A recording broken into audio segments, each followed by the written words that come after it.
tá? Então, foi reiniciada a gravação.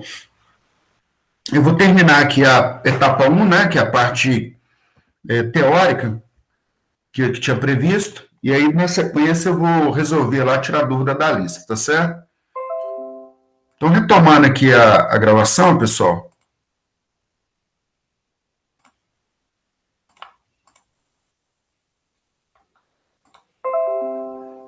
Então, aqui está um desenho, né, de um motor típico aí, né?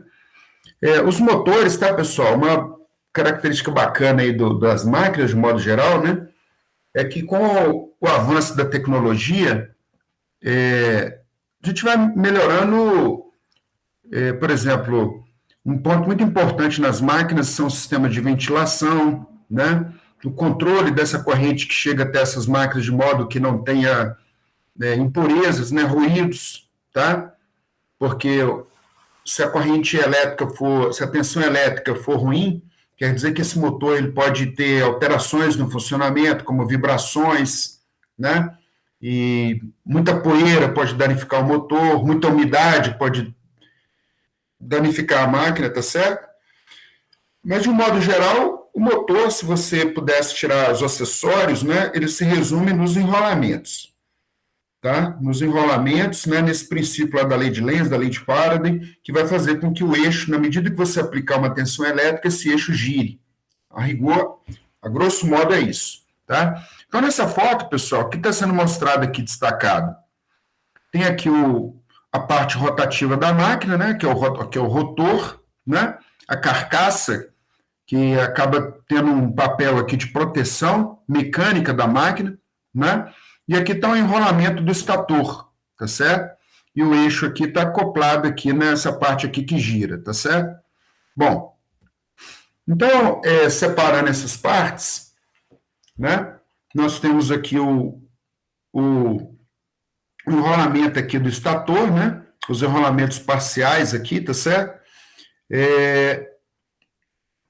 Na verdade, aquela hora que eu mostrei aquela peça de vocês, eu até coloquei ela como rotor, né? Que ela que gira, mas na verdade não, ela está no estator. Aquela parte, uma parte que eu fui dar uma conferida aqui, ela fica parada. E ali dentro daquele núcleo ali entra o eixo da máquina com o rotor, tá certo? Então aqui ficou mais fácil que a gente visualizar nessa figura. Aqui é o que estava faltando, né, na outra peça, que é o rotor da máquina, tá certo? Então tem aqui o rotor, né? Aqui ele tem uma visão longitudinal aqui do rotor, né? É um aço que a gente chama de aço laminado.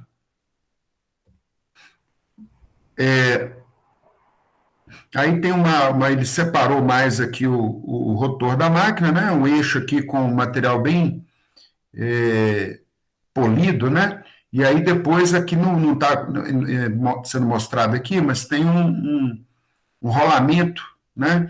Para você apoiar você acoplar esse eixo, né? De modo que ele tenha um giro livre aí, tá certo? Esse material aqui é um aço laminado, tem as barras condutoras, né? Onde vai passar a corrente elétrica, tá?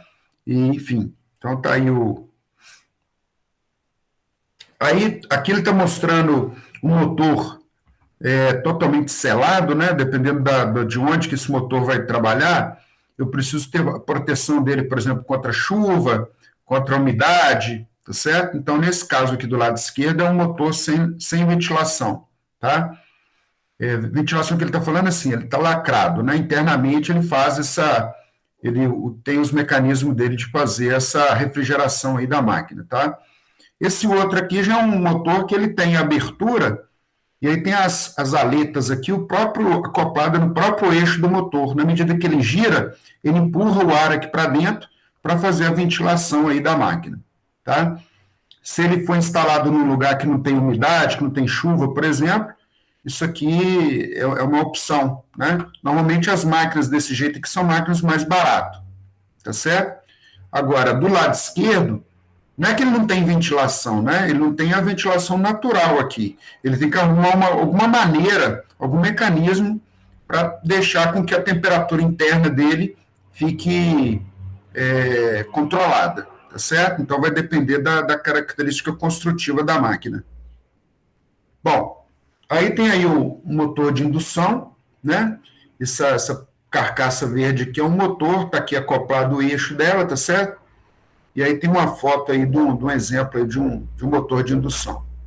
Bom, quando ele fala de conjugado motor, pessoal, o conjugado motor, aqui nessa figura, tem aqui dois polos, né? Esse polo norte e o polo sul, quando a gente fala dois polos, né? É porque tem uma parte que fazendo a questão aqui do polo norte e o polo sul. E o rotor da máquina, tá? E quando ele fala esse conjugado, então o que ele está dizendo aqui? Seja o campo girante, representado por um par de polos na figura. Então, o campo girante está sendo aplicado aqui nesse par de polos norte e sul. Então, ele vai alternar, né? Este campo irá cortar os condutores do rotor, gerando uma corrente induzida nos mesmos, né? Com sentido dado pela regra da mão direita. Então, o que ele está dizendo é que no rotor tem uma bobina, tá? Esse campo, então, variando em cima desses condutores, vai fazer com que crie, né, de acordo com a lei de Lenz, um conjugado aqui que vai fazer com esse motor, né? Essa corrente induzida, por estar imersa em um campo magnético, gerará uma força sobre os condutores. E aí ele vai fazer com que esse eixo aqui gire, tá? A seção transversal aqui, então, representando as voltagens, né? As correntes conjugadas produzido no rotor de um motor de indução. Então, a rigor, esse eixo X aqui, ele vai fazer com que esse camarada aqui, ele gire sobre um determinado eixo. Então, aí entra a lei de Faraday, lei de Lenz, tá certo? Bom, aí tem um conceito importante para a gente, que é o seguinte, é o deslizamento. O deslizamento, pessoal, o rotor, ele gira. O rotor de uma máquina de indução, ele gira usando o princípio da indução eletromagnética, tá? Então, ele está dizendo o seguinte, se o rotor girasse na mesma velocidade do campo magnético girante, os condutores do rotor não cortariam fluxo. Então, não haveria, assim, a força eletromotriz, a FEM, nos condutores, e, consequentemente, não haveria corrente conjugado, tá?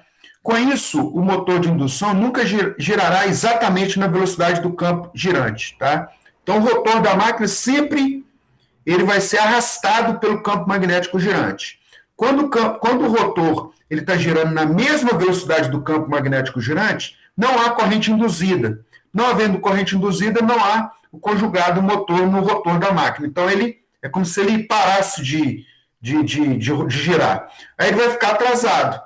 Quando ele fica atrasado, uma parte dessas linhas de campo corta esses condutores. Aí faz surgir a corrente induzida. E aí faz surgir o torque. Então, ele vai acompanhando essa dinâmica de acompanhar o campo magnético girante sempre numa velocidade um pouco menor. Tá? Bom, existe um conceito chamado deslizamento. O deslizamento, pessoal, é a diferença, é um número adimensional que é dado pelo ns, que é a velocidade síncrona do campo magnético girante, menos a velocidade do rotor, dividido pela velocidade síncrona. Tá? Então, o ns aqui é a velocidade de sincronismo e o nr é a velocidade do rotor. O deslizamento representado por S é, em geral, expresso em porcentagem. Quantos por cento? Quantos por cento é a velocidade do rotor em comparação com o campo magnético girante, tá certo? Com a velocidade em rotações por minuto, tá? Bom, e lembrando que a velocidade de rotação do campo magnético girante é diretamente proporcional à frequência F da rede elétrica, tá? A frequência das correntes no rotor, né, é dado pelo deslizamento S vezes F, vai dar um F2. Esse F2 aqui é a frequência da corrente elétrica no rotor da máquina. Esse F é a frequência da linha, a frequência da rede elétrica, tá certo? Bom, fator de potência nos motores de indução. O fator de potência para motores de indução é muito baixo para cargas leves, né? Mas ele aumenta na medida que a carga aumenta. Sem carga, pessoal, né, se você não coloca, quando a gente fala que o motor está girando a vazio, é que ele não tem carga nenhuma acoplada a ele, tá? Então, esse cosseno aí, o cosseno φ, ele é inferior a 10%. Então, o motor, se ele estiver ligado na rede elétrica sem carga, você está jogando sua energia fora, tá certo? Você está pagando, mas não, além de não estar pagando e não estar usando, ele está com baixo fator de potência na rede elétrica. Em plena carga, né, quando você acopla a carga a ele, no geral o fator de potência fica próximo a 80%. Tá? Quando ele não está acima de 0,92, pessoal, que é o que é recomendado pela ANEEL, aí você tem que arrumar algum mecanismo para corrigir o fator de potência. Um mecanismo que nós vimos é o capacitor, né, sendo colocado em paralelo com o motor. Para aumentar o fator de potência de uma instalação, deve-se evitar instalar motores maiores que o necessário. Então, ele está dizendo, ao lado mostra-se um gráfico da variação de cosseno φ com a carga para o motor trifásico do tipo gaiola. Então, ele está dizendo aqui, né, a curva do fator de potência em função da corrente e em função da carga que está sendo acoplada ao eixo, tá certo? Bom, métodos de partida e motores de indução. Um método, tá, pessoal, que a gente vai chamar de método de partida direta. O que é fazer partida direta num motor? É você pegar um motor que você faz no tanquinho da sua casa. Você liga ele na rede elétrica e liga um botão, tá? E aí ele vai dar a partida. O problema, pessoal, do motor é que ele drena uma corrente muito alta no momento da partida. Então, dependendo da carga desse motor, isso aí pode ser proibitivo de ser feito numa rede elétrica convencional, tá? Então, olha lá, ao se partir um motor do tipo gaiola ligando-se diretamente à rede, né, ele pode drenar uma corrente elevada da linha, produzindo flutuações na tensão da mesma, tá? Por isso, só se parte diretamente motores do tipo gaiola, motores pequenos. Então, tipicamente, abaixo de 7,5 cavalos, tá? Abaixo de 7,5 cavalos, você liga ele na alimentação, liga o botão lá para ele partir, não tem maiores problemas. Acima desse valor aqui, aí você começa a ter problema. Para motores maiores, nós precisamos ter algum método de partida especial, né? O método empregado aí é a ligação estrela-triângulo, tá? O que é a ligação estrela-triângulo? Você liga os enrolamentos do tipo estrela de maneira que a tensão de alimentação em cada fase tenha um valor menor, consequentemente a corrente é menor, né? E aí o motor parte, e aí quando ele estiver na velocidade nominal, você muda a configuração para triângulo, tá certo? Jogando toda a tensão da linha nas fases do motor. Bom, deste modo, cada enrolamento recebe primeiramente uma diferença de potencial de 1 sobre a raiz de 3 vezes a diferença de potencial normal. E depois passa a receber toda a tensão da linha, tá certo? Então, esse dividido por raiz de 3 aqui é a tensão quando você, em cada fase, quando você aplica a ligação estrela, tá? E aí, quando você muda a configuração para triângulo, aí toda a tensão da linha é aplicada em cada tensão de fase, em cada fase do motor. Bom, uma outra maneira aí, tá, pessoal, é o uso de autotransformador.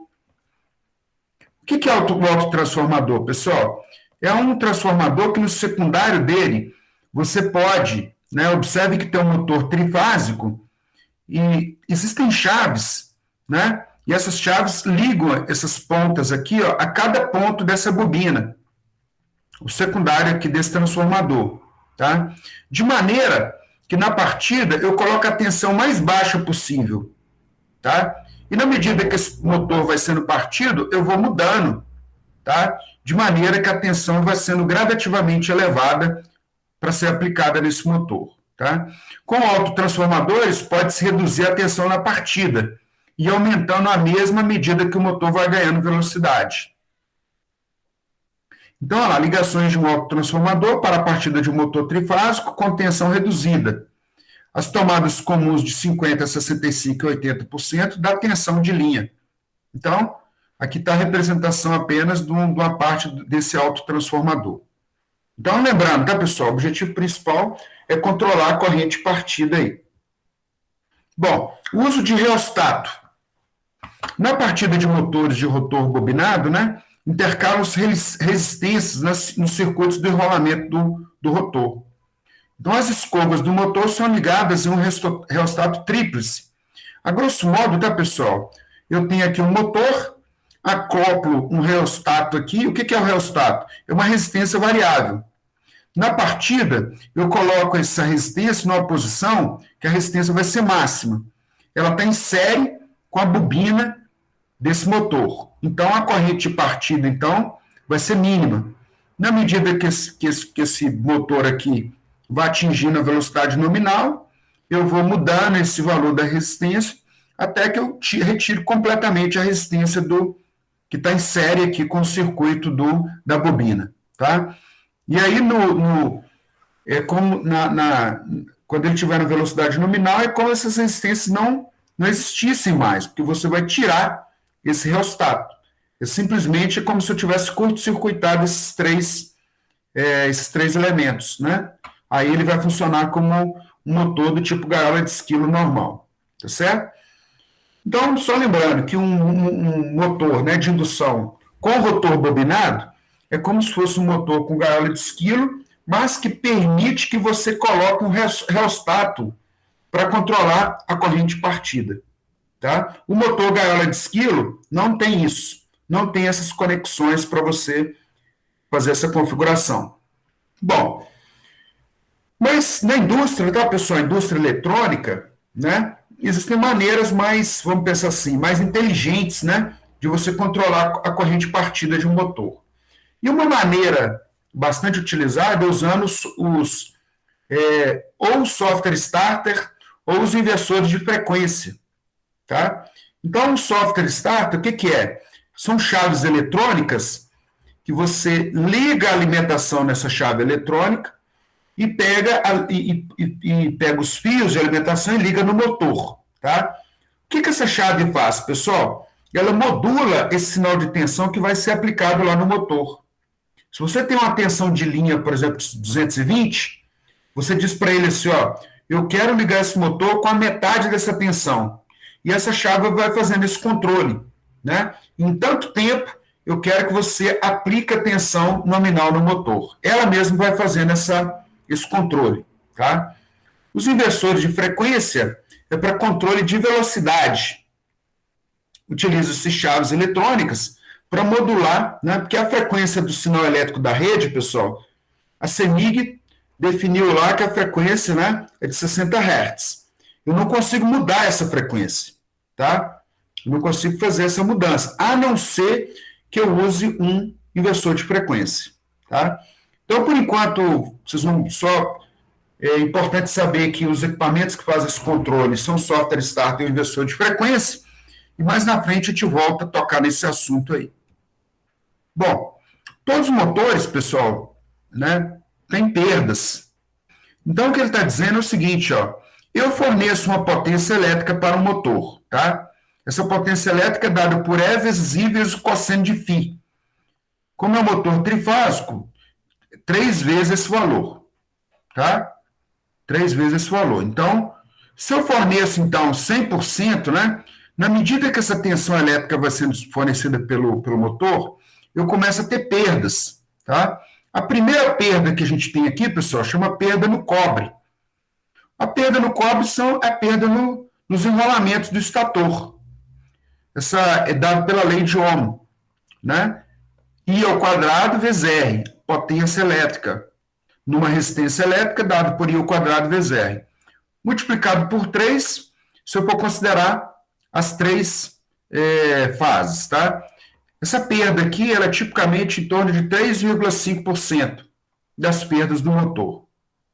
Depois, pessoal, tem a perda que ele chama no ferro do estator. O que é essa perda no ferro do estator?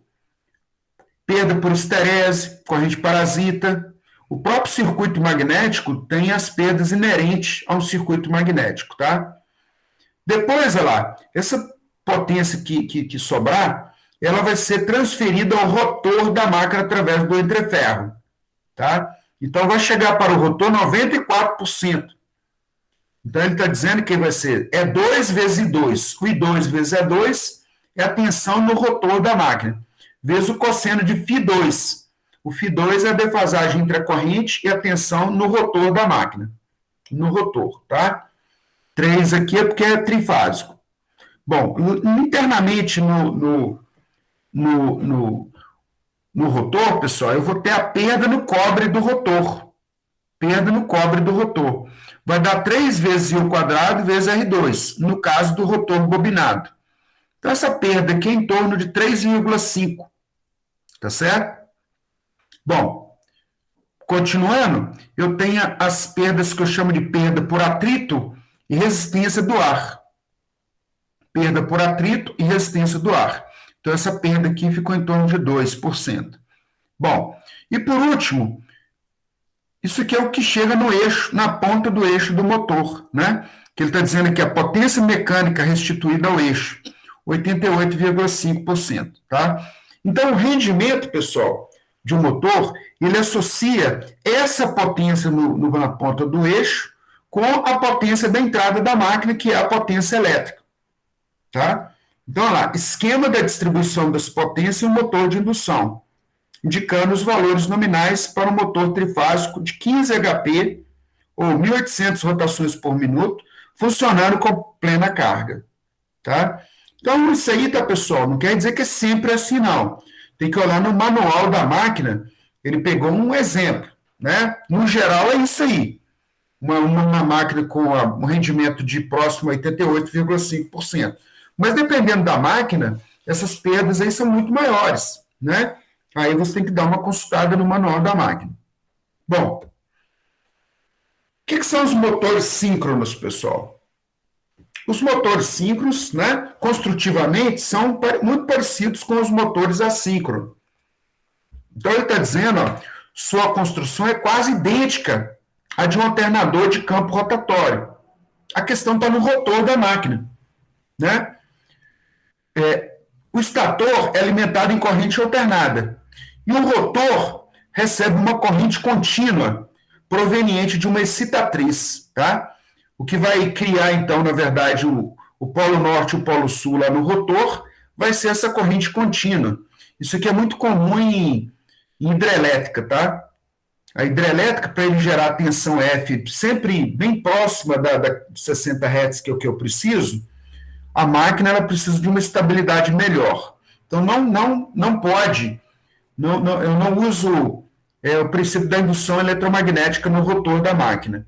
Em vez disso, utiliza-se uma máquina chamada excitatriz para aplicar a corrente contínua para criar o polo norte e o polo sul, de modo que esse rotor ele está girando a uma velocidade constante. E quem está determinando essa velocidade é a velocidade da turbina, né, da turbina da casa de máquinas lá da hidrelétrica, tá certo? Bom, o motor síncrono funciona somente a uma velocidade constante, né, praticamente constante, chamada velocidade síncrona, tá? Então, esse N aqui é dado por 120, frequência do sistema elétrico, dividido pelo número de polos da máquina, e esse N aqui é dado por RPM, rotações por minuto. O F é frequência e P é o número de polos. Bom, então aqui, pessoal, aqui ele está falando do princípio de funcionamento, né? O que acontece aqui? Eu tenho o estator da máquina, tá vendo? Aqui está NS, está completamente, o rotor está nessa posição, né? Aí, na hora que eu quiser que esse rotor gire para o ponto 2, eu vou fazer esse camarada aqui, ele está girando, ele tem uma inércia de giro. Então, eu vou aplicar o 2 aqui, vai ficar um S. Se esse motor tiver parado SS aqui, o rotor vai ficar parado. Só que ele está girando. Então, quando esse N aproximar do ponto 2, no ponto 2 eu vou aplicar um S para puxar esse N, tá? E no 1 aqui eu vou aplicar um N para puxar o S que está vindo na sequência. Então, ele vai criando essa dinâmica aí para manter essas engrenagens aí girando, tá? Os polos do rotor, né, criados por corrente contínua, mantêm continuamente sua polaridade. E os do estator avançam com velocidade síncrona, uma vez que são magnetizados com corrente alternada. Se a gente pudesse fazer uma analogia com uma bicicleta, pessoal, do ponto de vista de uma máquina de corrente alternada, a bicicleta seria uma máquina síncrona.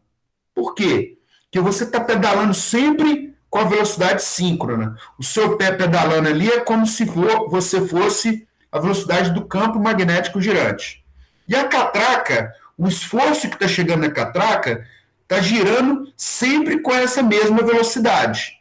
A catraca, então, seria esse rotor aqui, ó, né? Então, está todo mundo engrenado lá, vai todo mundo girando junto, tá certo? Se fosse uma máquina de indução, não. Esse rotor aqui, como ele trabalha com o princípio da indução eletromagnética, vai induzir corrente elétrica e vai criar uma velocidade sempre atrasada com relação ao estator da máquina. Em geral, um motor síncrono não possui conjugado de partida própria. O que ele está dizendo é que vamos imaginar o seguinte, eu liguei lá o estator da máquina e esse rotor aqui, ó, ele está parado. Ele não gira sozinho. Para vencer essa inércia dele estar parado, eu preciso de acoplar algum mecanismo para fazer com que ele gire, porque na hora que você ligar, ele já começa a girar numa velocidade muito alta. E esse rotor está parado, ele não consegue alcançar, sair da inércia dele. Então, no geral, eu acoplo o mecanismo para fazer esse motor girar até a velocidade do campo magnético girante, depois eu solto. Aí ele continua fazendo o giro dele, ele continua girando, aí acompanhando aí na velocidade síncrona. Tá? Bom, então, olha lá, considere o motor parado. O estator é alimentado com corrente alternada, girando um campo rotatório. Devido ao campo magnético criado no estator, né, o rotor tentará inicialmente acompanhar o campo rotatório. Porém, o rotor possui um momento de inércia razoável. Né? Com isso, ele não consegue acompanhar o campo magnético girante, que gira a uma frequência de 60 Hz. O rotor, então, ficará oscilando ligeiramente de um lado para o outro, sem começar a girar. Por isso, o motor síncrono é dito não possuir conjugado de partida e deverá ser levado à velocidade de sincronismo por um meio auxiliar antes de ser introduzida uma carga. Tá? Bom, o motor síncrono, então, tá, pessoal? Se o motor, né, estiver girando a mesma velocidade do campo rotativo, velocidade síncrona, e seus polos estiverem alinhados, né, como rotatório, ele continuará girando com uma velocidade igual à velocidade síncrona.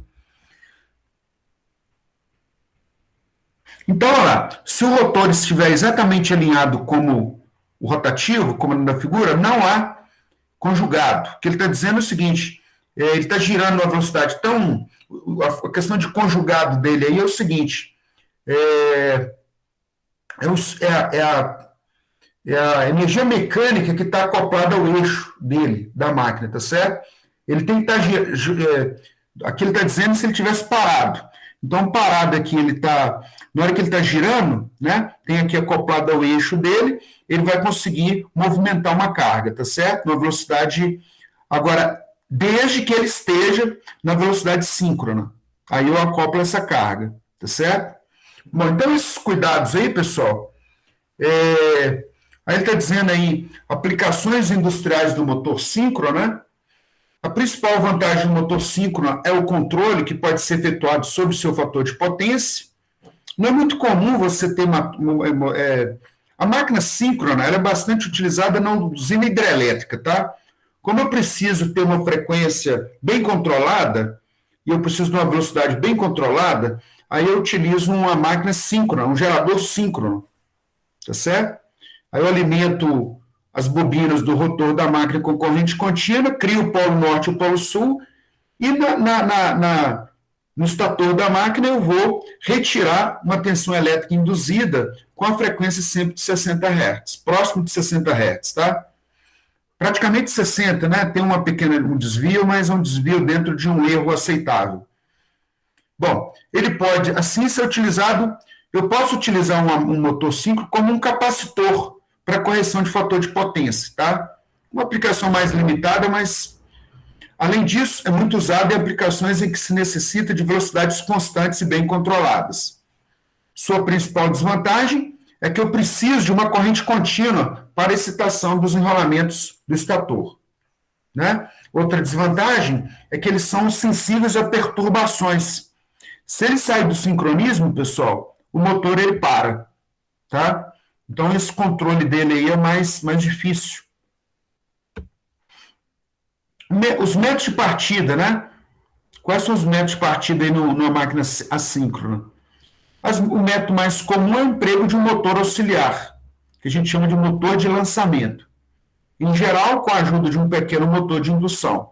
Acoplo o motor de indução nele, então, faz o eixo girar até a velocidade síncrona, depois eu tiro, tá? Antigamente, nos carros de Fórmula 1, quando o motor parava, eu tinha que chegar com a maquininha lá e acoplar, e essa maquininha fazia o motor ligar, e depois eu tirava.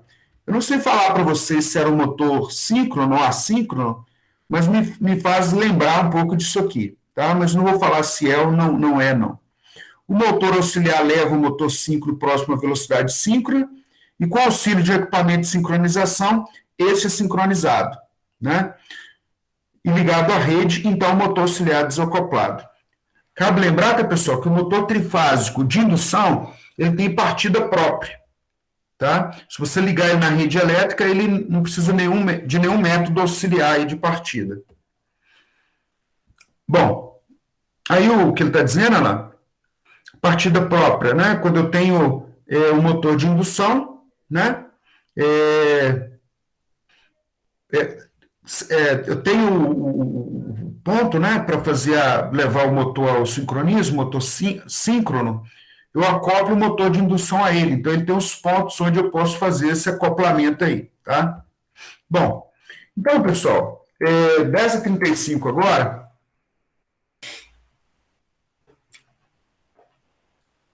Aqui, então, é nosso pontapé inicial para falar sobre motores, tá?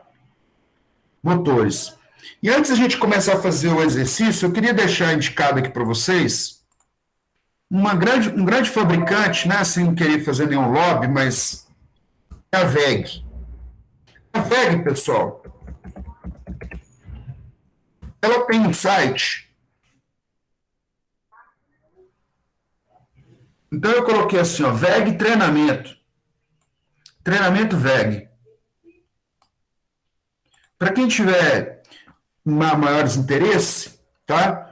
Ela tem alguns cursos gratuitos, que são cursos online, tá? E aqui tem um curso muito interessante sobre motores e máquinas de um modo geral. Eles colocaram até os cursos até no YouTube, né? Falando sobre inversor de frequência, máquinas para sistema solar, tá? Bom, enfim, não era bem isso aqui que eu não sabia que eles tinham colocado isso aqui. Olha lá, linha de VEGs para esse mine aqui deve ser motores aplicados à mineração. Então, depois eu queria que vocês dessem uma olhada, tá?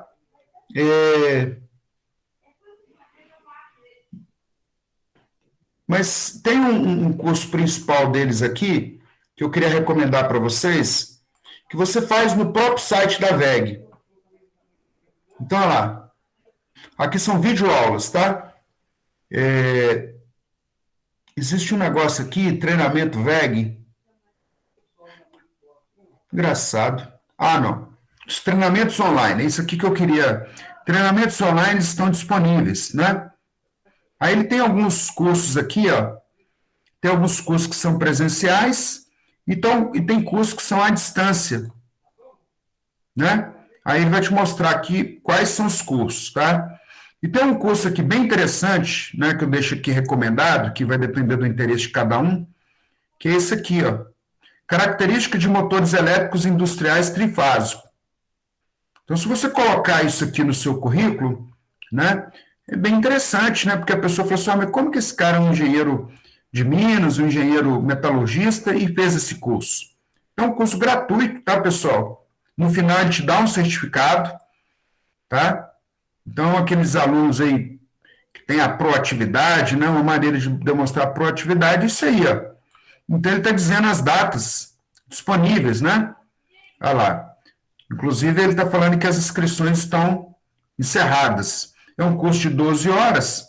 Olha lá. Mas dia 19/7, inscrições abertas, ó.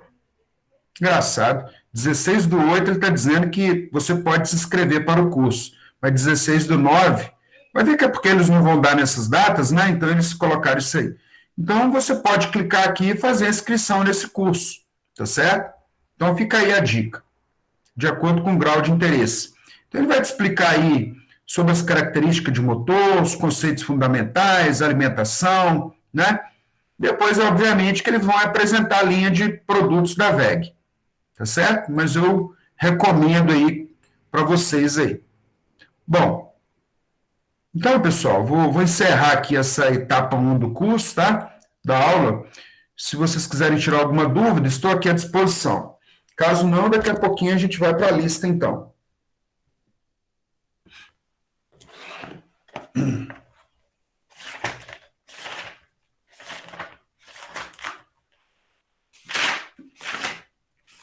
Então, deixa eu pegar o meu caderno aqui de exercício.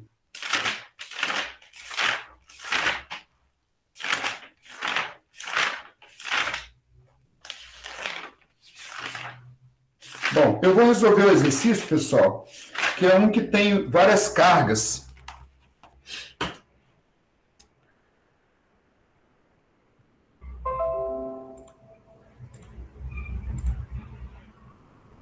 Então, vou abrir a lista aqui, tá?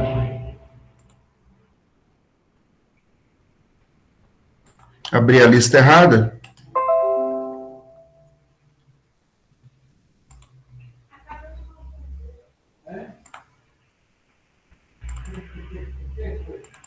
Então, na lista 3,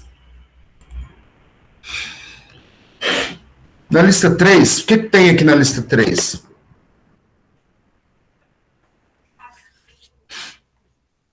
Ele está pedindo aqui, ó, tem um exercício. Letra A eu fiz na aula passada, e o número 2 não. Número 3 eu já tinha feito. Então, esse exercício número 2 eu não tinha feito. O que ele está dizendo, pessoal? Em um sistema trifásico a 4 fios, bom, se ele está falando em um sistema trifásico a 4 fios, pessoal, está vindo separado a tensão R, S, T, ou A, B e C. E a ligação, pessoal, lá é uma ligação típica de uma instalação trifásica brasileira, é um Y. É um Y, tá certo? E o neutro está vindo no meio desse Y. Ele está dizendo que a tensão entre fases é 220. 220.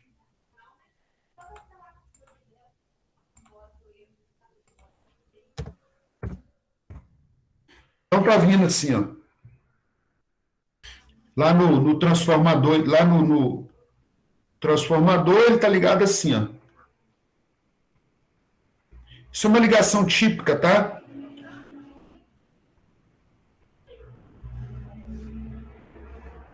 Então aqui eu tenho R, S, T e o neutro. Bom, outra informação importante, pessoal, é que ele me diz que a tensão de linha, a tensão entre fases, né? Entre duas fases é 220. Então aqui, ó, se eu pegar entre duas fases dessa aqui, ó, a tensão fase neutro, ele está dizendo que entre duas fases é 220 volts. AC. Então, a tensão entre fase, pessoal, você pega na sua calculadora, divide 220 por raiz de 3. O fator aí é raiz de 3. Se você fizer essa conta aí, a tensão fase neutro vai dar 110 volts. Tá certo? Bom, aí o que ele disse é o seguinte: eu preciso colocar essas cargas aqui, ó. Um motor trifásico de 6 cavalos, com essas características, um conjunto de 9 lâmpadas, um conjunto de 12 lâmpadas incandescentes, 3 motores monofásicos de 2 cavalos, tá? Primeiro ele está pedindo qual é o esquema de ligação das cargas de modo que o sistema fique equilibrado. O equilibrado aqui, pessoal, você vai distribuir essas cargas nas fases de maneira que fique igual. A carga em cada fase fique igual, ou seja, que a corrente drenada seja igual em cada fase, tá? Depois ele está perguntando, calcular a corrente drenada da linha e o fator de potência do sistema. E na letra C, calcular o conjunto de capacitores, né, que corrijam o fator de potência do sistema para 0,95. Então, vamos lá. Bom, eu vou fazer isso aqui, tá, pessoal? Meio que a mão livre. Então, não vou preocupar muito se esse negócio ficar com o desenho tudo bonitinho, não, porque senão eu vou gastar muito tempo.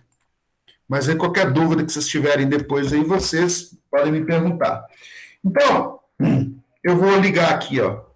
Vou colocar 2 fios compridos. E aqui tem o neutro. Então, eu tenho aqui a fase A, fase B, fase C e o neutro.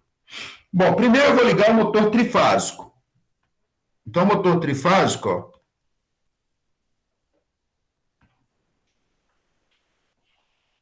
Então, ele está aqui, ó.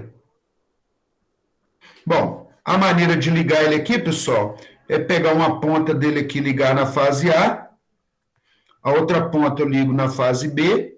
Como ele não falou nada, a outra aqui eu ligo na fase C. Tá certo? Então tá aí. Depois ele falou que tem um conjunto de 3 motores monofásicos.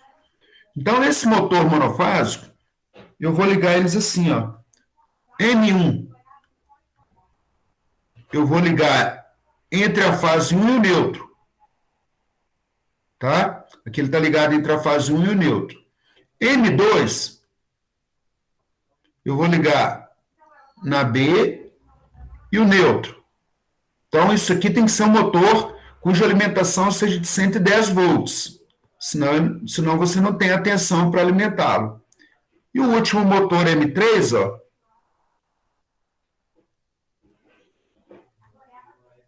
O M3 está aqui, tá?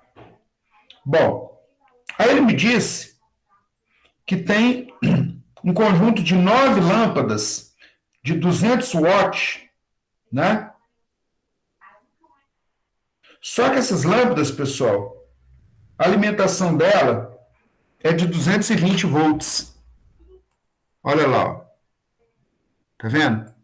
220 volts. Conjunto de 9 lâmpadas. Então, você tem que separar um conjunto de 3 lâmpadas para cada fase. Tá? E aí, para cada conjunto desses de 3 lâmpadas, você tem que ligar fase e fase. Para dar os 220. Tá? Então, eu venho aqui, ó. Um conjunto de 3 lâmpadas. Entre A e B. 3 lâmpadas entre A e B. Então, eu fiz aqui o... Então, essas lâmpadas aqui são as lâmpadas de 220, tá? E aqui, entre a fase B e C, vou colocar mais...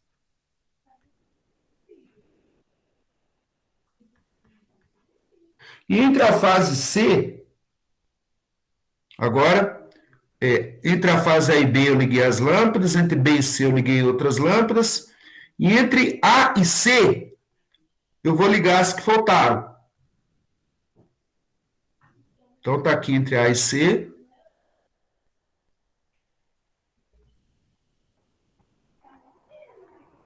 Eu vou ligar as que faltaram. Aí eu vou colocar uma bolinha aqui indicando que nesse ponto tem contato. Então, aqui está o conjunto de 9 lâmpadas. Ó. 1, 2, 3, 4, 5, 6, 7, 8, 9. Tá certo? Bom. Agora, pessoal, ele falou que tem um conjunto de 12 lâmpadas de 127 volts. Então, esse conjunto de 12 lâmpadas de 127 volts, eu vou precisar usar fase neutro. 12 dividido por 3 vai dar 4. Então, eu vou vir aqui, ó, fase A. 4 lâmpadas. Fase A, 4 lâmpadas. Então, eu vou colocar assim, só para simplificar, tá, pessoal? Vou colocar assim, 4 lâmpadas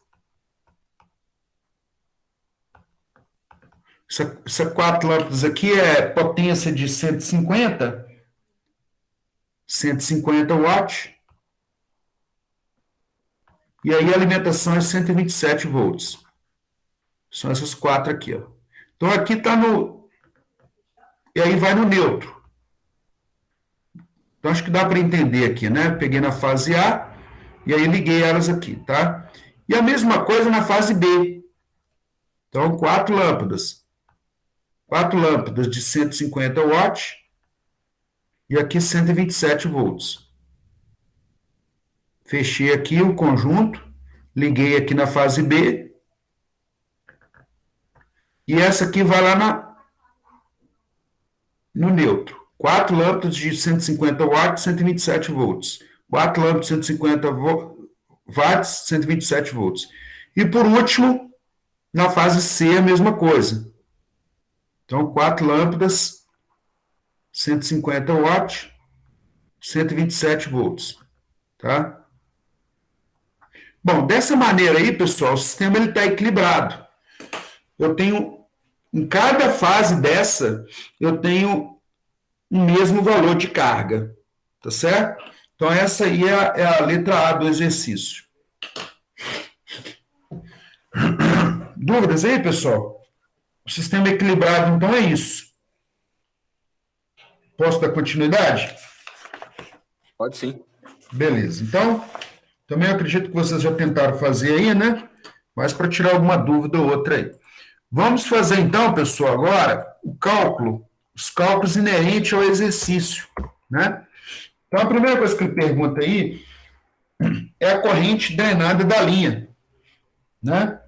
O fator de potência total. Então, não vai ter outro jeito, nós vamos ter que calcular as potências em cada fase, tá? Letra B, então. Então, letra A aqui, ó, esquema de ligação, e calcular a corrente total drenada da linha, né? E o fator de potência do sistema. Bom, então, a potência do conjunto de 9 lâmpadas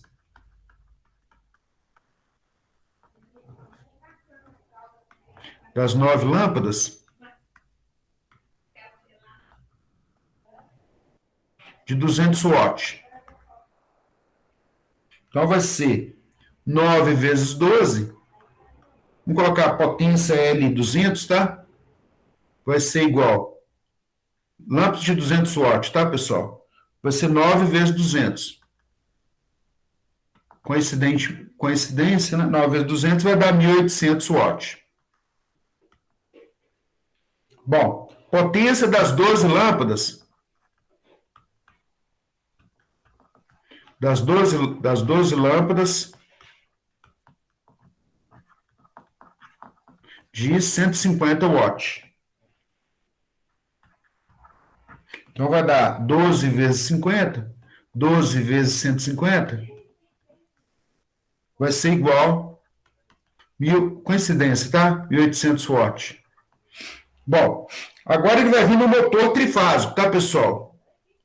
Motor trifásico.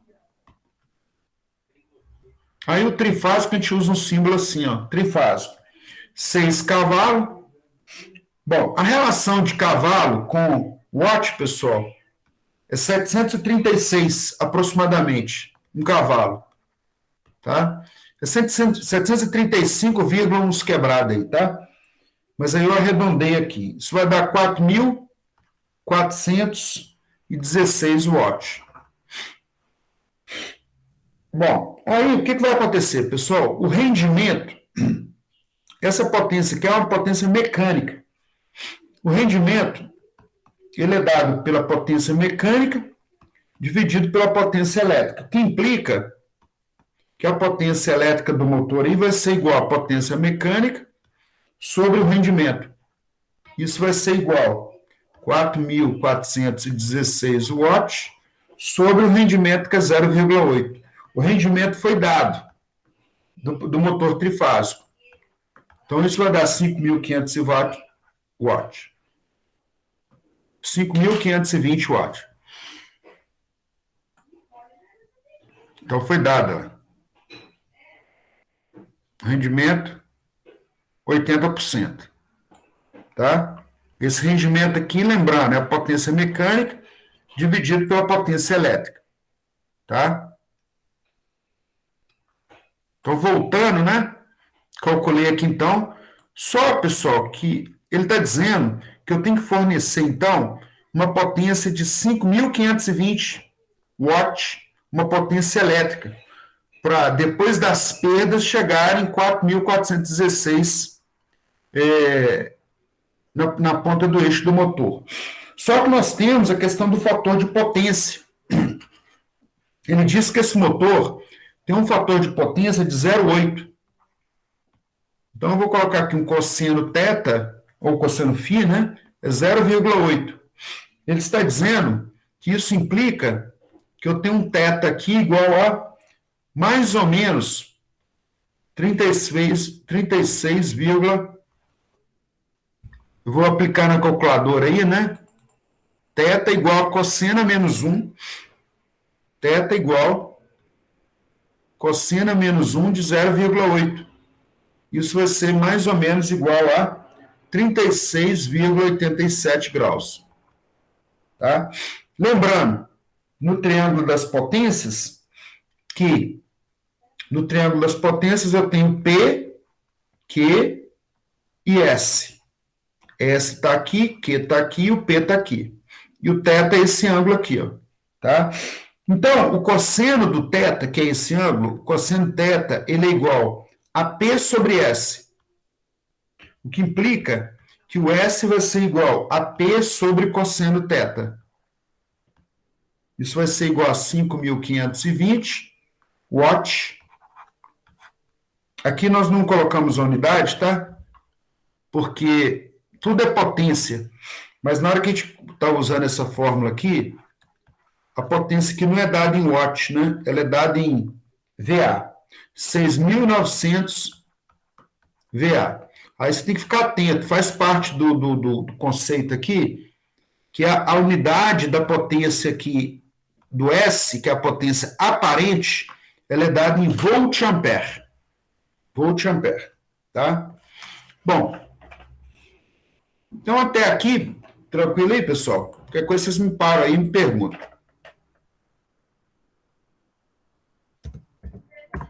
Bom, dando continuidade, bom, usando no triângulo das potências, o seno θ é igual a Q sobre S. Isso implica que o Q vai ser igual a S seno θ. Isso vai ser igual a 6.900 vezes o seno daquele ângulo que nós encontramos, 36,87 graus. Isso vai ser igual a 4.140 VAR, volt-ampere reativo. Tá? Reativo aqui porque está associado ou a um capacitor ou a um indutor. Bom, então, pessoal, fiz os cálculos da potência. Quando ele está pedindo o fator de potência, eu preciso calcular o triângulo das potências para cada elemento. Tá certo? Então, olha lá, motores monofásicos.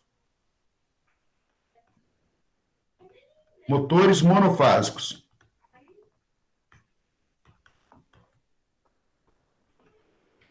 Bom, o motor monofásico são 2 cavalos, então isso vai ser igual a 2 vezes 736, vai ser igual a mais ou menos 1.472 watts.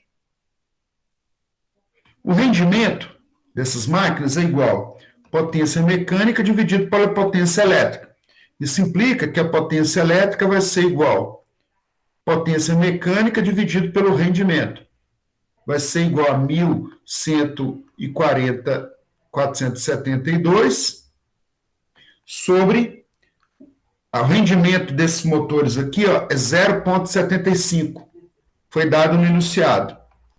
Então, isso vai dar mais ou menos 1.962,67 watts. Bom, foi dado, pessoal, dos motores monofásicos, o rendimento Rendimento não, foi dado o rendimento, 0,75, e o fator de potência de 0,78. De 0,78, tá? Alimentação de 127 volts. Então, vamos lá. Então, usando cosseno θ, que é o fator de potência, ele é igual a 0,78, que implica que θ é igual ao cosseno a menos 1 de 0,78, que vai ser igual, mais ou menos, né, 38,74 graus. Certo? 0,74 graus. O cosseno θ, usando a relação do triângulo das potências, é igual a P sobre S, o que implica que o S vai ser igual a P sobre cosseno θ, que vai ser igual a 1962, que nós calculamos, 0,67, dividido por 0,78. Isso aqui vai ser igual a mais ou menos 2.516,2 VA. Certo? Então, isso aqui, pessoal, está associado a cada carga, cada motor monofásico. 2.516,2 VA. Usei, então, o rendimento primeiro, tá? E depois eu usei a informação do fator de potência.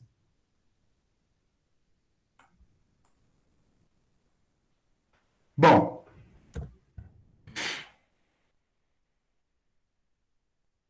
no entanto, eu preciso também do reativo. Então, seno θ é igual, né, Q sobre S, o que implica que o Q vai ser igual a S seno θ, que vai ser igual a 2.516,2 vezes o seno de 38,74 graus. 74 graus. Isso aqui vai ser igual a mais ou menos 1.574,6 VAR. Bom, considerando os três motores, tá, pessoal? Para os três motores monofásicos,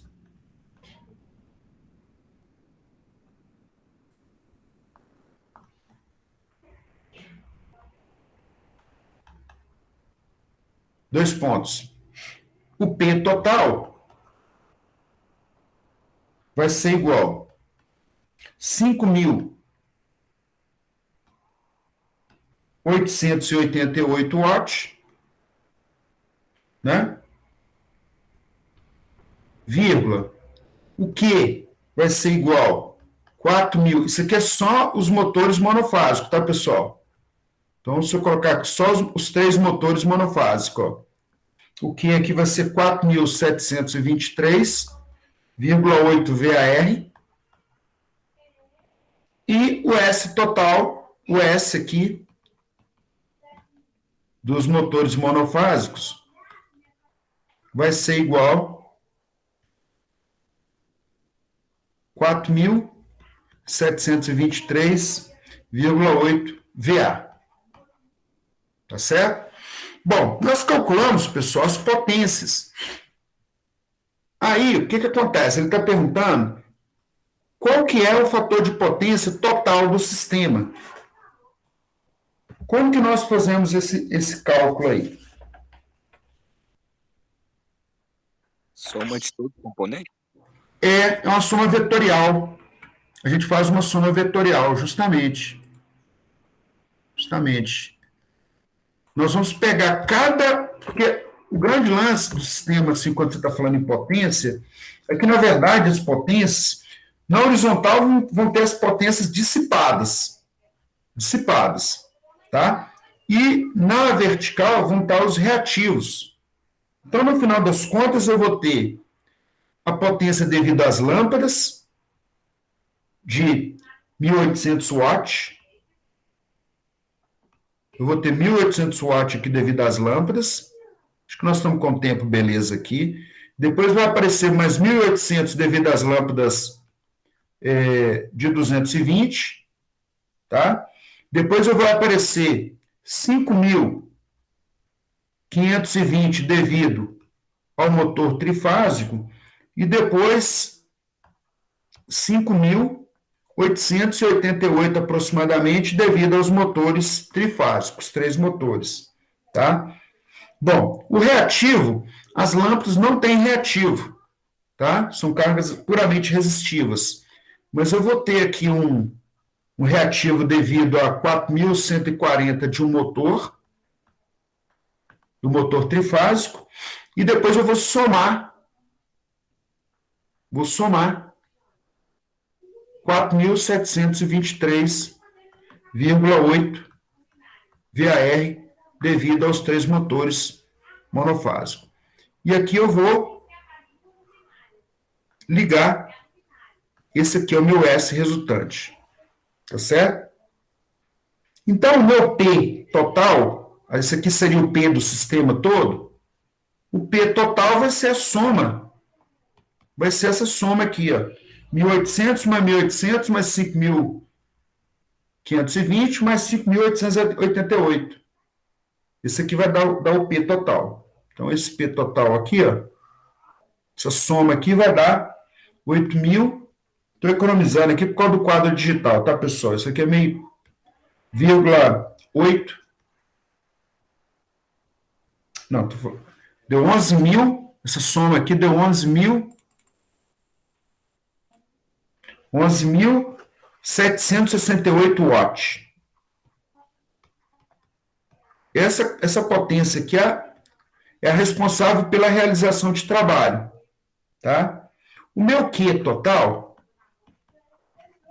vai ser igual a 8.863 VAR, tá? Bom,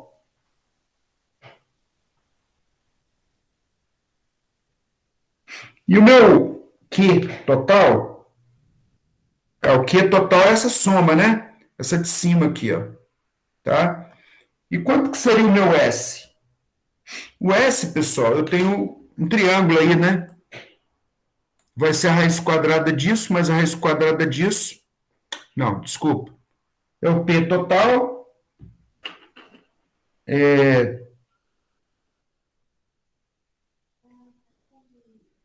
Eu posso resolver de duas maneiras, né? Eu resolvi aqui de uma maneira, se eu levar o quadrado aí, o P total, eu levo mais o Q total ao quadrado e tiro a raiz quadrada disso tudo. Então, faço aqui o P ao quadrado mais Q ao quadrado, raiz quadrada disso aqui. Vou fazer isso aí. Acho que eu fiz um cálculo errado aqui. 11.768 elevado a 2 mais 8.863,8 elevado a 2, raiz quadrada, raiz quadrada disso aí. 14.732, aproximadamente, tá? Então, esse aqui deu 14.732,7. Fazendo por esse método, tá? VA. O ângulo está aqui, tá? Então, esse sistema, depois que você desenhou esse triângulo aí, ó, ele proporcionou um novo ângulo para você, né? Ele fez um novo ângulo. Esse novo ângulo é o ângulo do fator de potência que nós estamos procurando, tá? Bom, uma outra maneira de visualizar isso aqui, pessoal, seria o cosseno desse ângulo θ é o P total sobre o S, né? O P total sobre o S. Quando eu fizer esse cálculo pelo P total sobre o S, vocês vão ver que vai dar um valor ligeiramente diferente desse valor aqui, ó, vai dar uma diferençazinha, mas muito pequena. Mas eu vou fazer ela aqui para vocês visualizarem, tá? Então, ó, se eu colocar cosseno θ vai ser igual a P sobre S. O que implica que o S vai ser igual a P sobre cosseno θ, que vai ser igual a 11.768 dividido pelo cosseno de 36,98 graus. Mas da onde isso aqui deu 14.731 VA? Mas aonde que eu descobri esse ângulo aqui, ó? Tá? Esse ângulo saiu dessa relação aqui, ó. A tangente do ângulo, do novo ângulo θ, é igual a P Q sobre P, tá? No triângulo das potências. Isso é igual a 8.863,8. Eu pulei uma etapa, tá? Dividido por 11.768. Isso aqui deu igual a 0,753. O que ele está me dizendo é que o fator de potência está baixo, tá? E isso aí corresponde a um ângulo tangente a menos 1 desse ângulo de 0,753.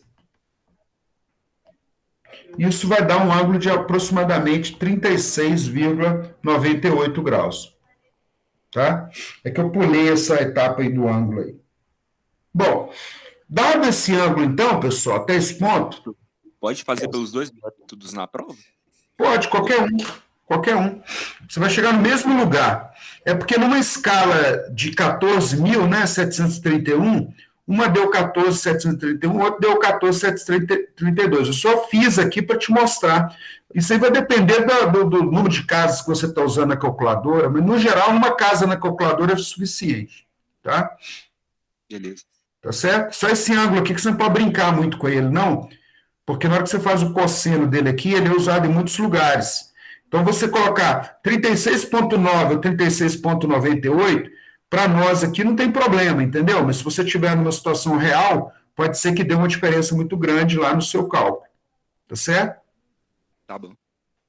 Bom, então, pessoal, o que ele está dizendo é assim, eu vi que o meu fator de potência está baixo, tá vendo? 0,75.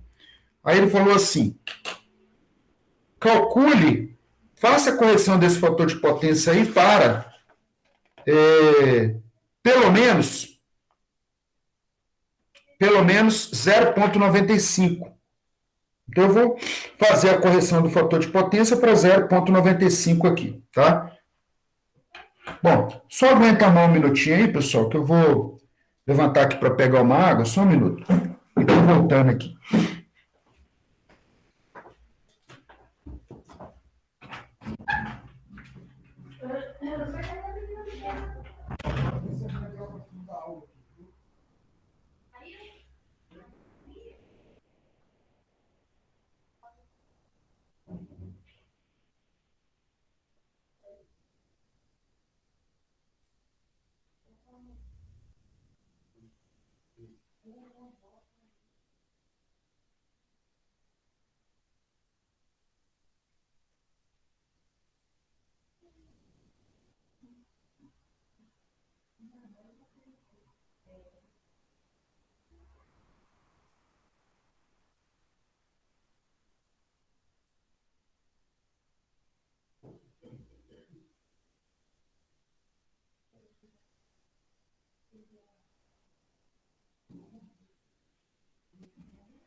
Vamos lá, pessoal. Vou retomar aqui. Minha prima está aqui na minha casa com a menininha dela. Ela empolgou aqui, conversando aqui do lado. Tive que ir lá falar com ela.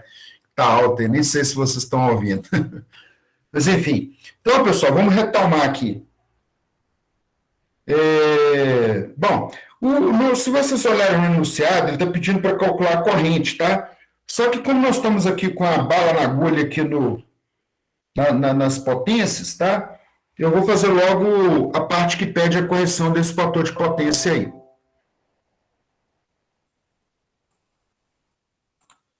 O fator de potência ele te dá muita informação, né? Talvez uma das informações mais relevantes aí para o contexto de atuação de vocês, tá? Porque o fator de potência baixo é jogando dinheiro fora. Então, o que ele está dizendo assim, ó, correção do fator de potência, correção do FP igual a 0,95. Bom, se eu fizer o cosseno desse ângulo, então, pessoal, o cosseno de θ é 0,95, que foi o fator de potência. Isso implica que eu tenho um θ igual cosseno menos 1 de 0,95. Isso foi igual a, mais ou menos, 18,2 graus. Tá certo? Bom, vou chamar esse novo ângulo aqui, pessoal, de φ2, tá? Só para não confundir. Bom, o que ele está dizendo é o seguinte, ele quer um ângulo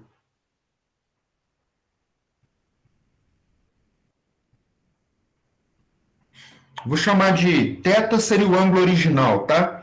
O que ele está me dizendo é o seguinte, ó, igualzinho nós fizemos na aula passada. Esse θ seria o triângulo original, tá? Com todas aquelas potências que nós calculamos, com Q e com S, tá? Vou chamar isso aqui de φ2, tá? Para não confundir. Ele está falando o seguinte. Na hora que eu corrigir esse fator de potência aqui, ó, esse ângulo vai abaixar aqui para esse φ2. Não vai ser θ mais, vai ser φ2. Aí esse novo fator de potência aqui, eu quero, ele vai dar um valor aqui que eu não sei qual é, tá? Ele vai dar um novo Q'. O Q seria o valor total. Ele vai me dar um Q'. O P não muda. O P não vai mudar. Mas o Q e o S vão mudar. Esse S vai virar um S', o Q vai virar um Q' aqui e o P vai virar o P vai continuar igual. Que a potência reativa não vai ser alterada, tá? Bom, o que ele está querendo saber? Eu quero saber qual é o valor desse Q' com esse fator de potência corrigido. Concorda? Para eu descobrir qual é o valor desse Q' aí, eu vou usar a relação da tangente com φ2. Então, tangente de φ2 vai ser igual a esse Q' dividido pelo P total. Tá? Dividido pelo P total. Isso implica que o meu Q' vai ser igual a P total vezes meu tangente do φ2. Isso vai ser igual a 11.768 watts vezes tangente de 18,2 graus. 2 graus. Isso vai ser mais ou menos igual a 3.869,12 VAR, volt ampere reativo. Então, esse Q' aqui, pessoal, ele está me dizendo que o Q resultante, Q menos o valor devido ao reativo do capacitor, que eu vou colocar, vai me dar um Q', que é esse valor final aqui. Tá? No final das contas, o valor corrigido tem que ser esse valor de 3.869,12 aí. Tá? Bom, então...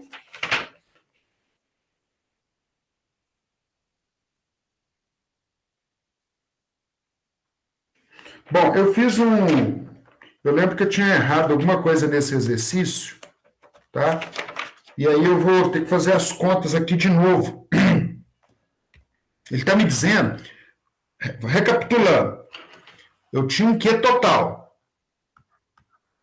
tá? Aí eu apliquei, né, uma correção usando o fator de potência. O meu ângulo foi para 0,95.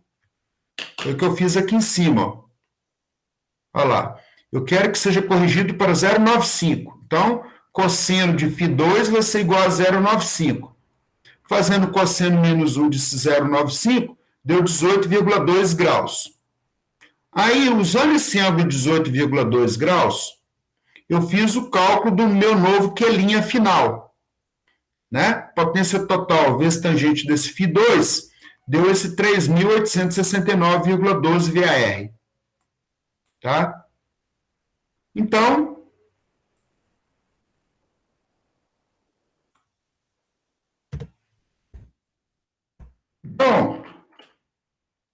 o meu Q total, né?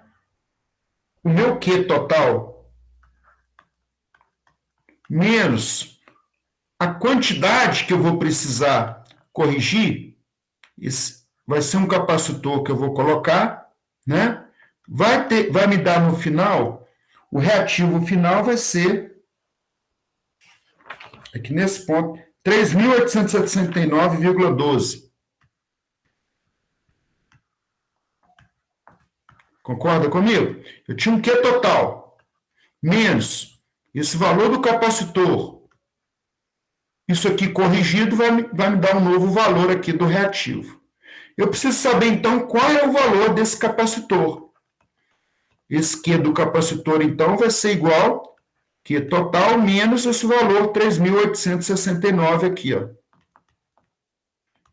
Que vai ser igual o valor lá que eu fiz o cálculo do Q total,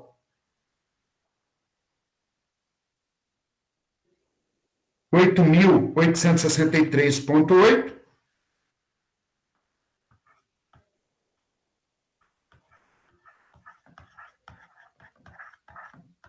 menos esse 3.869. Agora não tem mais a cola do caderno aqui, porque eu fiz errado no caderno. 8.863,8 menos 3.869,12. Esse valor aqui vai me dar um valor 4.994. 4.994,7 aproximadamente. VAR. Tá? Então, pessoal, o que ele está dizendo para mim, a conclusão que eu cheguei, é que eu preciso colocar um capacitor de aproximadamente, né? 4.000. Acho que eu tinha errado aqui no caderno, mas não está errado, não. É isso mesmo, eu fiz certo. 4.994,7 VAR. Bom, essa potência, pessoal, é uma potência reativa, tá? E usando a relação de potência para o capacitor, né? A potência ela é dada por QC, é dada por a tensão no capacitor sobre o XC. Tensão ao quadrado dividido pela resistência devido ao capacitor. Só que a resistência, no caso do capacitor, é o XC, tá? Isso implica que o XC vai ser igual a E ao quadrado sobre QC.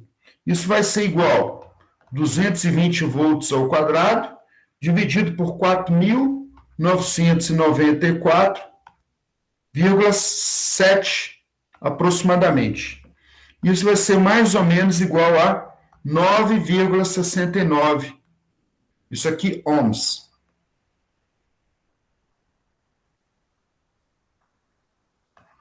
9,69 aproximadamente, tá? Mas lembrando que o XC ele é dado por 1 sobre ômega C. Isso implica que o C vai ser igual a 1 sobre ômega XC.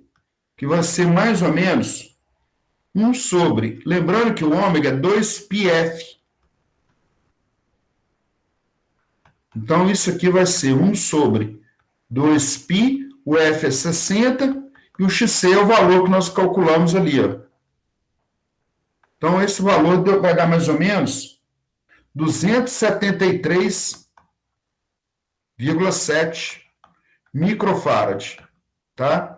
Esse capacitor, pessoal, se você comprar um capacitor, né, um conjunto trifásico, ele vai dar né, mas você não encontra ele, o conjunto completo, você tem que, ele vai te vender as unidades. Então, você tem que dividir isso aí, ó, por 3. Você tem que dividir isso aí por 3. Então, por fase,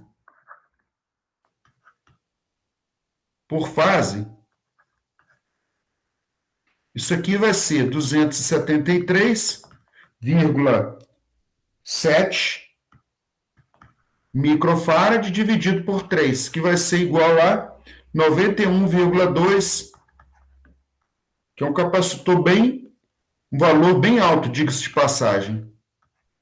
Mas, como eu joguei alguns números aqui também, né? Então, por fase, vai dar esse valor aí. Tá certo?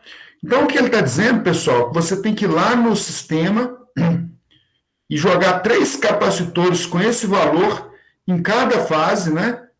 Em cada fase lá da linha, para que o fator de potência seja corrigido para pelo menos 0,95. Tá certo? No final aqui, então, pessoal, faltou só a corrente drenada da linha. Letra C. Perguntas aí até esse ponto? Tá tranquilo. Então, vamos mandar ver. O cálculo das correntes, então, drenada da linha. Esse exercício aí tem que tomar muito cuidado com ele, tá? Porque é aquele tipo de exercício que você não pode correr com ele. Que um negocinho que você erra, lá na frente você descobre que esses números vai dar um número... Isso aqui tem que dar microfarad, tá? Chegou aqui e não deu microfarad, tem alguma coisa errada. Tá certo? Bom, até eu torço para chegar aqui e dar microfarad na hora que eu estou corrigindo a prova. Porque quando não dá, aí é aquela luta para descobrir onde que você tem que considerar o raciocínio, aquela coisa toda. Aí a pessoa tem que usar uma analogia, alguma coisa aí condizente, tá? Quando ele erra ali, por exemplo, que confunde o que tem que somar, se é a potência do capacitor, do indutor, não tem tanto problema. Mas se olha lá para trás, a pessoa não usou a tensão fase neutro correta, fase correta, usou um número lá que não tem nada a ver, aí começa a bagunçar tudo, tá? Cálculo das correntes, tá, pessoal? Então, cálculo das correntes.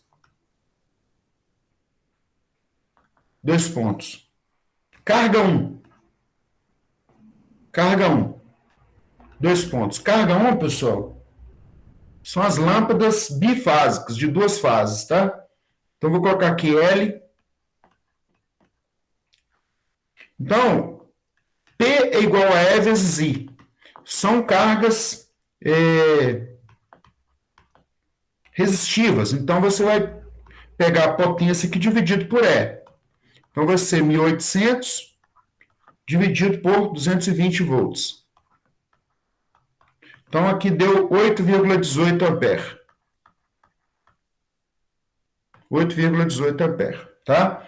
Carga 2. 2 pontos. L, monofásico. Normalmente a gente usa esse símbolo φ, né? Acho que é φ, lá na letra grega, para fase. Isso aqui vai ser igual, P vai ser igual. É a mesma coisa, E vezes I, que implica que o I vai ser igual a P sobre E. Só que aqui é 1.800 watts, só que aqui vai ser 127 volts, né? A alimentação dessa lâmpada monofásica são 127 volts. Isso vai ser mais ou menos igual a 14,17 ampere. Então, pessoal, aqui é até bom para te mostrar, ó, quando a pessoa te pergunta assim, Ah, mudar minha instalação elétrica para 220, eu vou economizar energia? Não. A potência é a mesma. A potência dessas lâmpadas, o conjunto completo é 1.800 watts. Quando você mudou de 220 para 127, o que alterou foi a corrente elétrica. Olha lá, a corrente elétrica em uma deu 8,18 ampere, na outra está dando 14,1. O que vai mudar são os condutores. Você vai gastar menos cobre na instalação de 220 volts, porque a corrente ela é mais baixa, tem uma magnitude menor. Então, você vai comprar cabos com bitolas com menos área, né? Então, você vai gastar menos nessa fiação. Só isso. A potência é a mesma, tá certo? A energia que você vai pagar para a CEMIG é a mesma, tá? Bom, carga 3. Carga 3, então, pessoal, agora são os motores, o motor trifásico. Agora eu estou fazendo a ordem, tá? Só para ficar mais... Bom, a corrente drenada da linha, pessoal, a potência é dada por VRMS vezes IRMS vezes cosseno θ. Tá? Esse IRMS aqui, ó, então vai dar igual P dividido por VRMS IRMS vezes cosseno θ. Isso vai ser 5.520 watts. Essa tensão aqui é 220, que é a tensão da fase, vezes 0,8. Isso vai ser igual a 31,36 ampere. 31 ampere, tá? Vocês vão perceber que corrente e motor, pessoal, são sempre... Por isso tem que tomar cuidado. O que mata não é, muitas vezes, não é nem a tensão, tá? É a corrente elétrica. Uma corrente elétrica dessa que passa no corpo da pessoa mata na hora, tá? Dependendo do circuito, né? Do ponto. De acordo com aqueles slides que nós vimos de proteção, né? De segurança elétrica, né? Bom, agora nós precisamos calcular a corrente elétrica.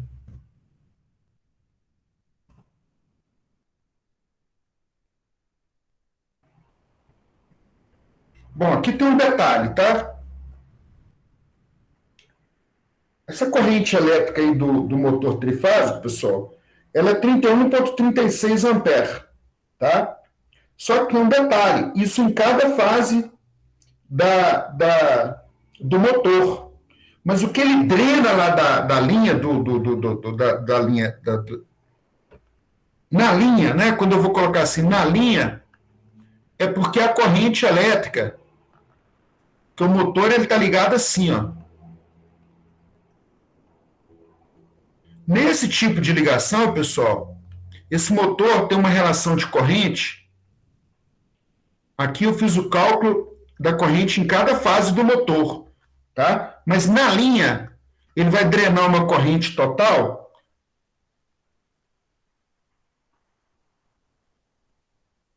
que vai ser 31,36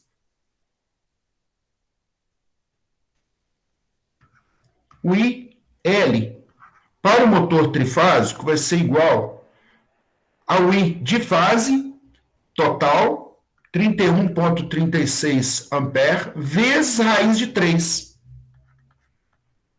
Ele tem essa relação de vezes raiz de 3, ó. Que a corrente em cada fase aqui, a relação com a corrente de linha, esse IL aqui, ó, tá?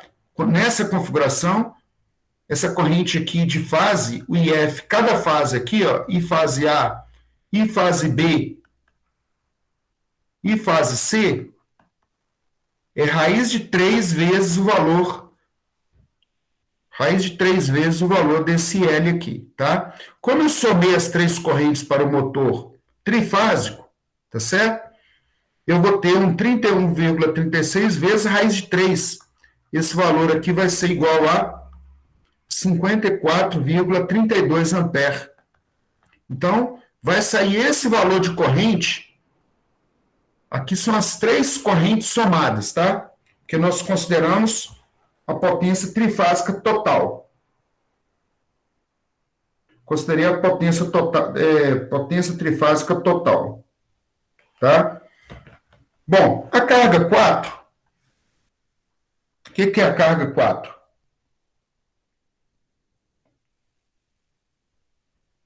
A carga 4, na verdade, são os motores monofásicos, tá?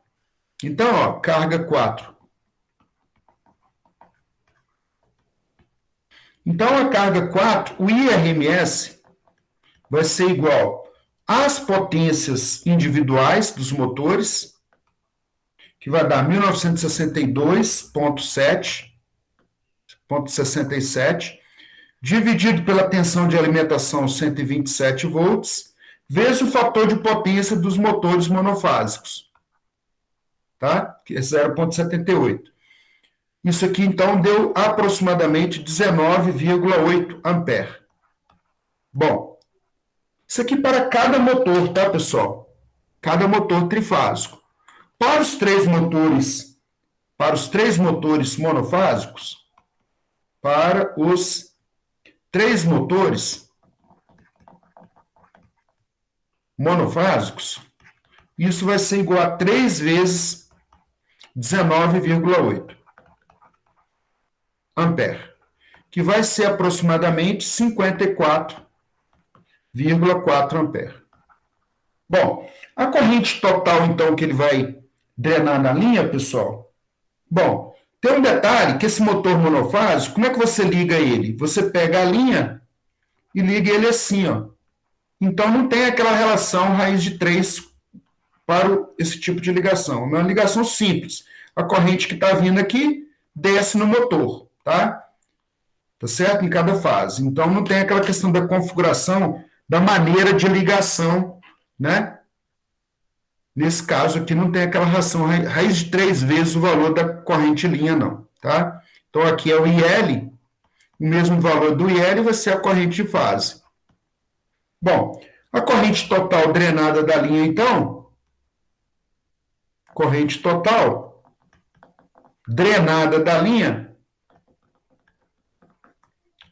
vai ser a somatória. Vai ser igual I total vai ser igual ao 8,18 ampere mais 14,17 ampere mais.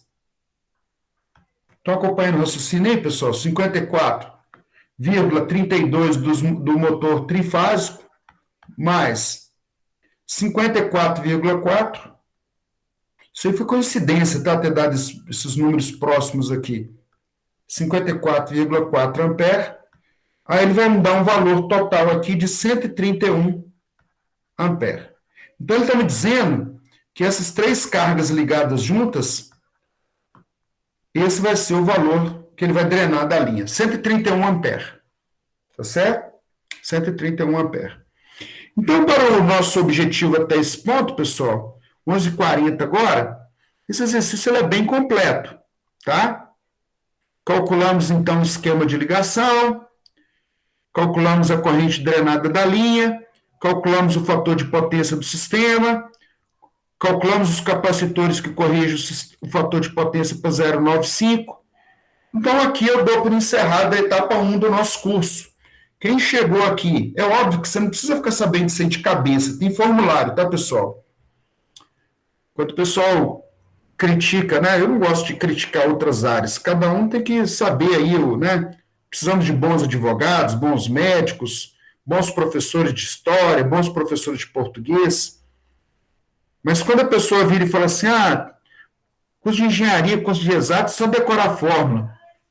Eu olho para a cara da pessoa e falo assim, não vale a pena discutir. Se tiver no sábado e domingo, é melhor tomar minha cervejinha, ficar calado, ficar quieto, né? Porque, na verdade, quando você pega um exercício desse aí, é óbvio que você pode estar com o formulário na mão. Mas se você não souber aplicar essas fórmulas, Essas fórmulas, elas foram deduzidas. Nós não estamos aqui para decorar a fórmula, tá certo? Nós precisamos saber, diante, né, desse contexto, desse conceito que nós aprendemos, saber o que fazer com essas coisas aí, tá? E no caso da engenharia elétrica e da eletrotécnica, pessoal, se você ligar isso aí errado, calcular errado, vai explodir tudo. O capacitor literalmente vai explodir, tá? Então, esse exercício, ele é um exercício bem completo, que usa tudo que nós aprendemos para trás. Tá certo? O exercício 3 nós fizemos, o exercício 4 eu fiz com vocês. Então, o exercício 5, na verdade, não vou ignorar, tá? Porque, na verdade, faz parte. Agora, com o que eu comecei a mostrar para vocês, dá até para resolver, né?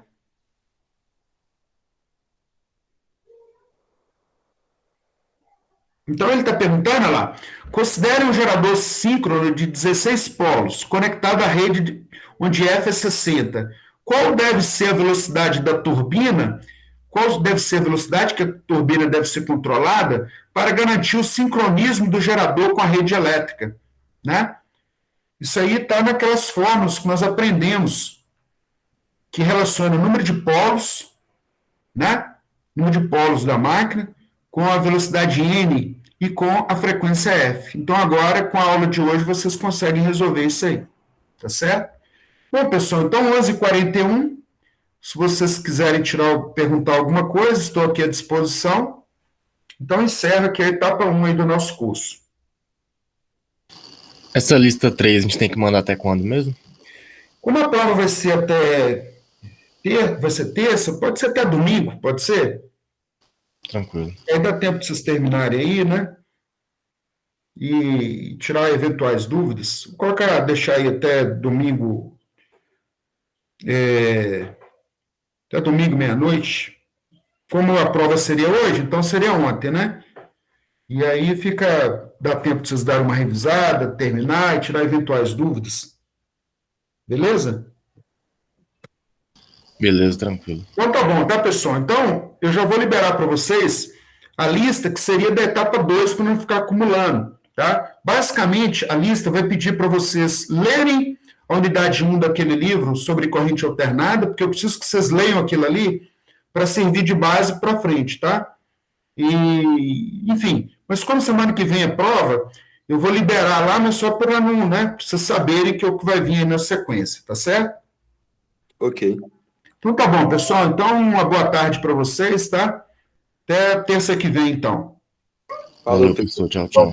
Isso. Tchau. Boa tarde, professor. Obrigado. Nada, até mais.